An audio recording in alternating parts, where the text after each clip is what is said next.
老妹说电影，天天好电影。大家好，我是阿妹，今天带你们看一个美国纪录片《一夫多妻的家庭是怎样的》。这是一档震碎三观的美国真人纪录片，让一个一夫多妻的群婚家庭和一个坚决反对群婚的女人同住一个屋檐下8天，两个不同世界观火花的相遇，将会上演怎样的激情碰撞呢？生活与迪同住的第一天，反一夫多妻制度主义者凯蒂将要入住一个群婚家庭。凯蒂自己知道她的身上肩负着重要的任务，她要让女人意识到一夫多妻的危害。凯蒂坚信一夫多妻只会导致女人之间的不平等，给女人和孩子带来伤害，并且根据各种数据调查和真实走访都证明她的判断绝大多数都是正确的。因此，凯蒂想通过此次同住，能够让男人的妻子们知道自己所错失的权利和自由。而凯蒂即将前往的一夫多妻家庭，男主人艾瑞克和女主人旺达则不这么认为。艾瑞克和他的4个妻子相处得非常和谐，艾瑞克对他的生活非常的热忱，他勇于公开自己的生活方式，是因为他觉得人们应该获得自由。对于即将到来的敌人，他已经迫不及待地想展示他的幸福生活。艾瑞克说 "I'm excited to show again"。艾瑞克的合法妻子已经结婚35年，还有3个女人是他的心灵妻子。在美国重婚是犯法的，但艾瑞克认为所有的婚姻在精神方面都可以实现，所以他拥有4个妻子。艾瑞克是异性恋，旺达是双性恋，并且艾瑞克的妻子中还有2个是双性恋。这意味着这些妻子们不光会跟丈夫有接触，她们之间也会发生关系。凯蒂跟心灵妻子们第一次见面，艾瑞克的介绍方式，相信很多男人都会羡慕。Then I do call them wives, display wives。艾雷西亚是第1个心灵妻子，她加入这个家庭9年。凯特是第2个心灵妻子，加入8年，并且生了一个女孩，也是这个家庭唯一的一个孩子。那拉奇塔是第3个心灵妻子，刚刚加入5年。其中比较特别的就是有孩子的凯特，他会毫不避讳让女儿知道自己会同时跟爸爸和另一个妈妈做头发，因为凯特不想隐瞒女儿，他想让女儿知道这都是正常的。但在凯蒂眼里，这种家庭对孩子来说是十分不健康的。第2天，艾瑞克向凯蒂讲述了他的经历。他从小被他父亲影响。艾瑞克的父亲背着母亲出轨，生了4个孩子，母亲知道后伤心欲绝，因此艾瑞克在心中发誓，他以后绝对不会像父亲一样，他绝对不会对女人撒谎，不伤女人心。在凯蒂耳朵里听到的就是艾瑞克是在努力寻找一种让他能够过上自己父亲的生活，但不会伤害别人的方法。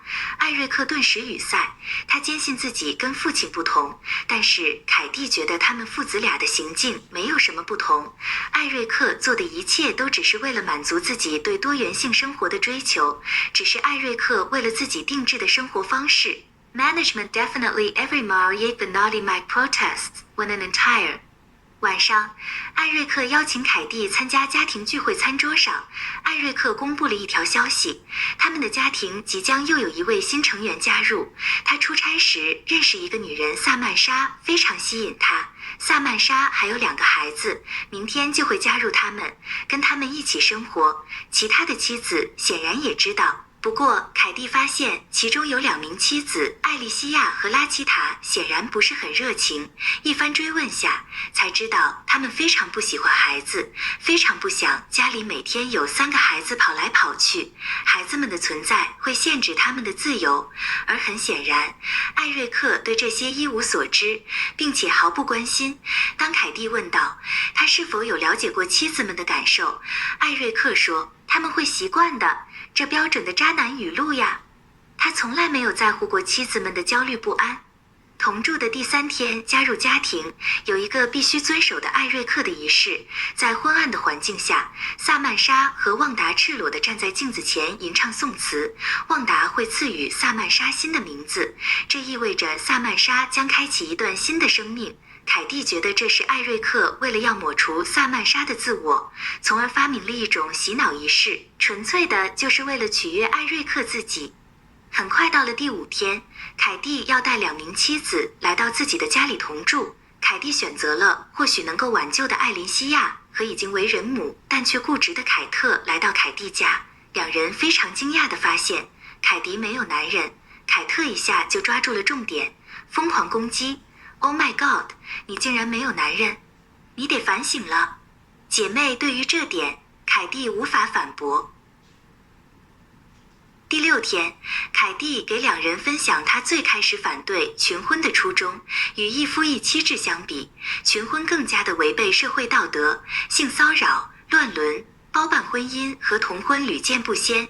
并且群婚这种方式是男人为了取悦自己而发明的一种信仰，他们想通过这种信仰来操控女人，去接受这种生活方式。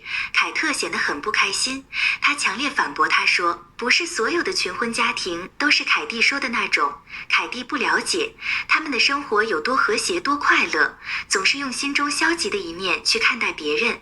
这次的谈话再次不欢而散。艾莉西亚和凯特迫不及待地连线艾瑞克和旺达。凯特说他真的待不下去了。艾瑞克告诉他，无知的人总是想利用恐惧让你退步，他们无法体会到信仰的力量。旺达也在一旁说，不要被他们贴上标签，我们之间的爱是他那种人无法理解的。可凯蒂一眼就看出这2人太过于依赖艾瑞克和旺达了，他们第一时间就是通过和艾瑞克夫妇的谈话来缓解心中的焦虑和气氛，这就是一种明显的没自信没底气。第7天，凯蒂给他们介绍了自己的一个老友，专门给脱离群婚后无家可归的女人和孩子们提供资助的人。老友说，他所资助的所有人，当这些人上门求助的时候，共同的特性就是一无所有，并且十分的没有自信。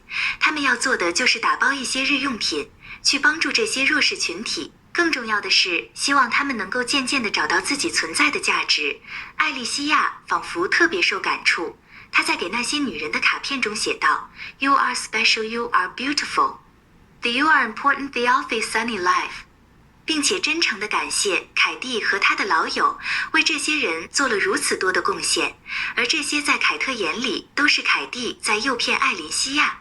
第8天，凯蒂和艾莉西亚的母亲视频通话。其实母亲刚开始也不同意这样的方式，但是她深爱着自己的女儿，也只能默许。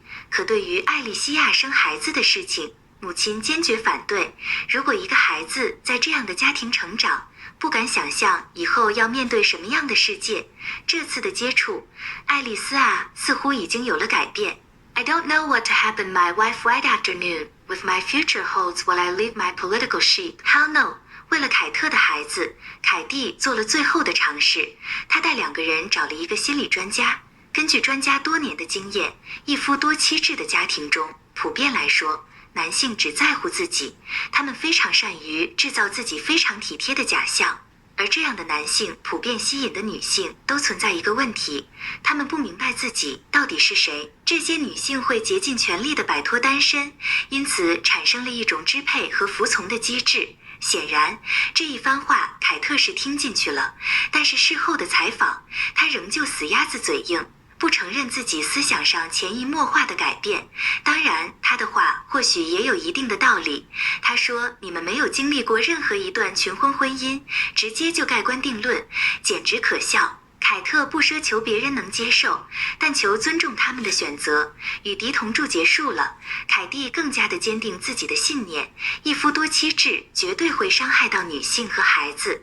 艾雷西亚或许会重新考虑她未来的爱情和生活，凯特或许和凯蒂一样，更加坚定自己的生活方式。今天阿妹还是不会对这事发表意见，不过这个名叫艾瑞克的男人明显是个骨灰级玩家呀。既然大言不惭地说那是信仰，哇塞，太会洗脑了。朋友们，你们对此事有什么看法呢？好了，这个真实的故事到这就讲完了。